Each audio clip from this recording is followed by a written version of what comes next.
What was your favorite TV show growing up? My all-favorite time show was Thomas and Friends. It's about a train named Thomas and his friends who work hard a lot for Sir Topham Hatt because he was the controller.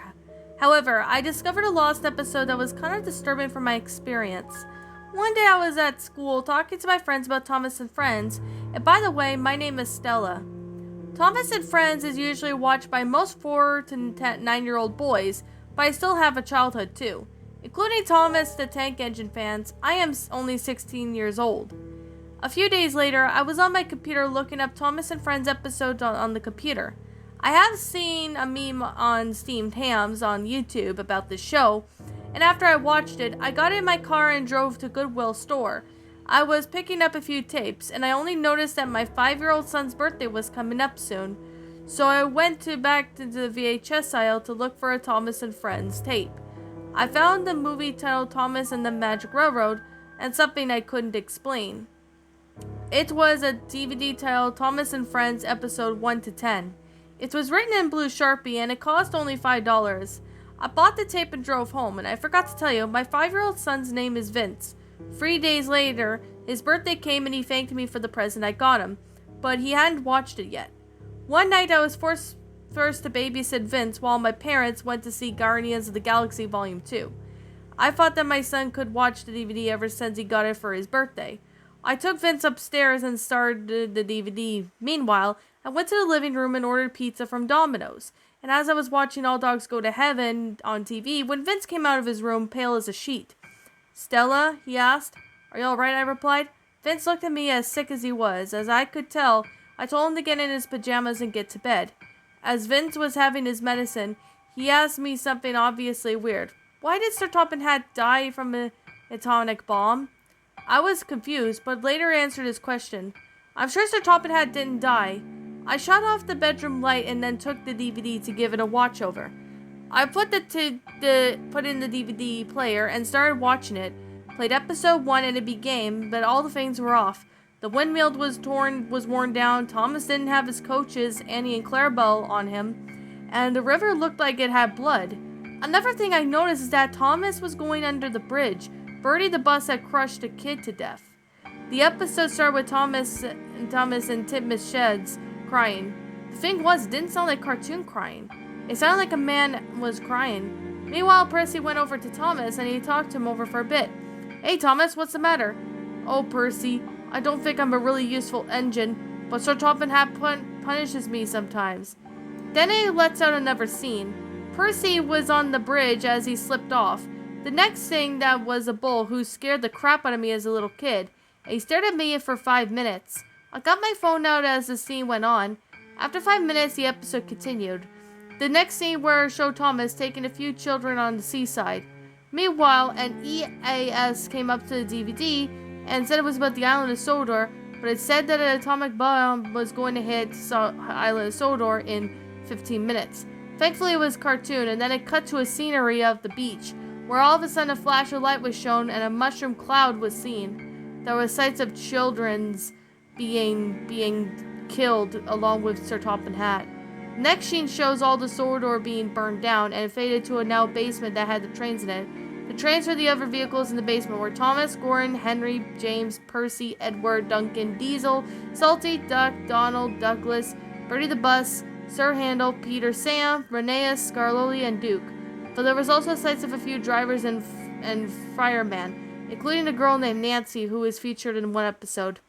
As the scene went on, something flashed on screen for a split second, and I rewound it a few times until I saw something that shocked me. It appeared to be a picture of Riley Anderson from Inside Out on a really horrifying state. What made it more horrifying is that there was blood surrounding her, and she had a scrape on her knee. It was disturbing, but then it was a gruesome death of her. I just was surprised. However, Thomas usually at the end tile, however, it was Percy. I have no idea what I just watched. 3 hours later, I got on Gmail and wrote a letter to Britt Arkoff, the creator of Thomas the Tank Engine. 5 minutes after, I got a reply which said this: "Dear Stella Russell, thank you for taking the time to write the letter to me. I am very sorry about the episode of Thomas and Friends you watched.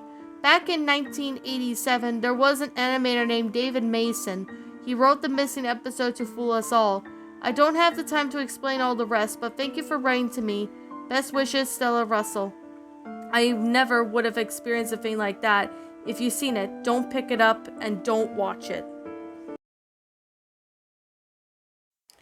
And that, my little pretties, was Thomas and Friends, R.I.P. Rest in Peace, Sir Topham Hatt. A Thomas and Friends Lost Episode pasta written by Ashley Armbruster. My final thoughts on this story? Okay, now since there's a category that says no 0 out of 10 or else, and this one, is, in the category set for the Shadowliness, so I'm going to simply say this right now. This story was not that great. I'm going to be completely honest. Like, this kind of reminded me,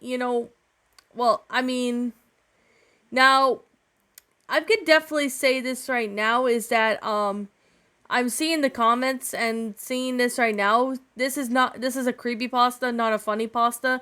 Like, I mean, if it was supposed to be a funny pasta, then that'd be one thing. But since this is a creepypasta, it wasn't that great. Like, I mean, there were a few things that I could say that I like, but that's about it. Now, the story kind of copies and pastes a little bit from, well, you could definitely guess, what was it? Oh, yeah. The story kind of copies and pastes. It's like almost a copy and paste from, like, Thomas and the Children.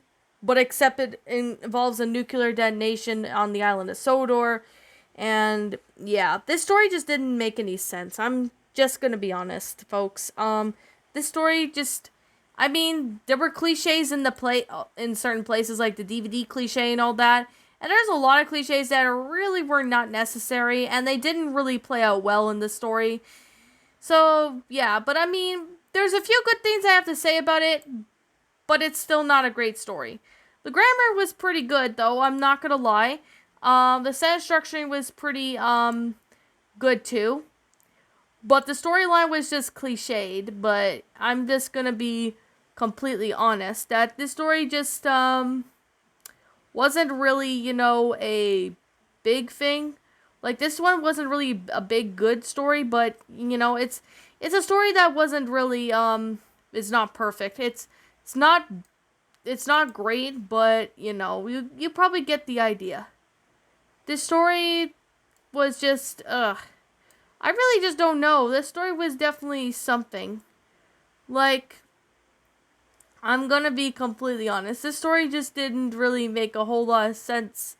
So, I'm gonna be honest. I mean, the grammar was good along with the sentence structuring, but it's just cliched.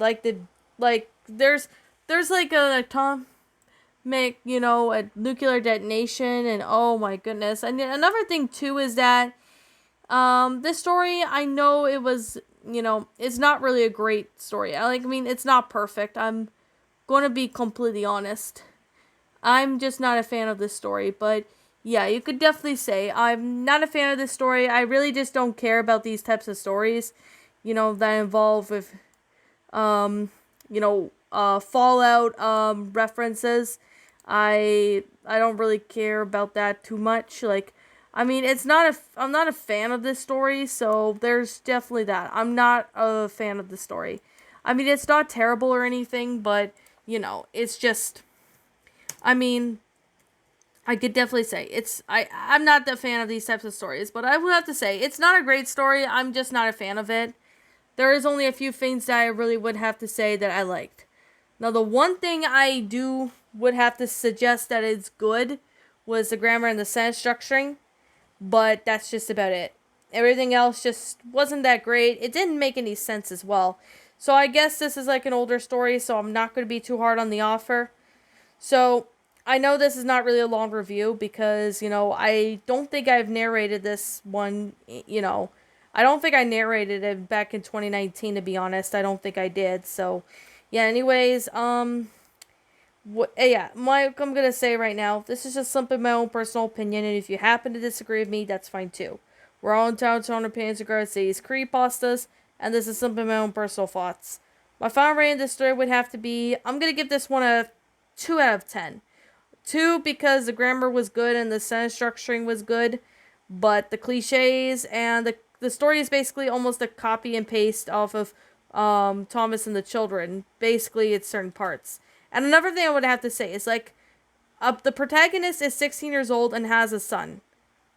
That doesn't make really any sense. I forgot to point that out. That's another reason why I didn't really care for that story. This story is because it didn't make sense. Although I would have to say it's an older story, so I'm willing to give it benefit of the doubt. So there's that. But other than that, the story was not great. It's not perfect, but you get the idea. Anyways, what did you guys think about this creepypasta? Did you all enjoy it? Did you all not? Also, what we have done person to help make this story a lot better?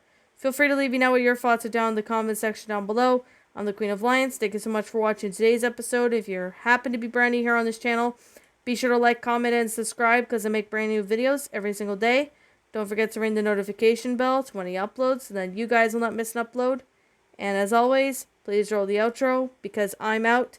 And to Ashley Armbruster, you're an awesome guy. But I want you to take this story with a grain of salt and try to learn from and learn from the mistakes that you made. That's my advice I can give you. Anyways, roll the outro because I'm out.